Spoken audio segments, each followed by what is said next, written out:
নমস্কার বন্ধুরা, রূপালীর স্বাদেয়ান সফরে সবাইকে স্বাগত। আজকে আমি বানাবো পমফ্রেট মাছের ঝাল।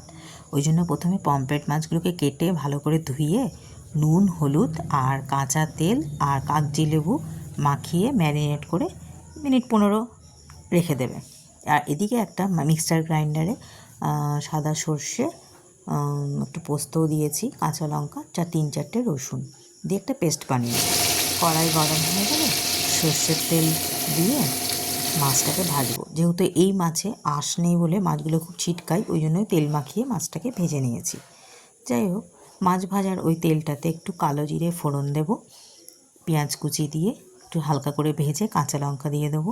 ভেজে নিয়ে নুন, হলুদ, লঙ্কার গুঁড়ো সব কিছু দিয়ে যে পেস্ট করে রেখেছি সর্ষে বাটা মশলাটা দিয়ে ভালো করে একটু কষবো যতক্ষণ না তেল ছাড়বে।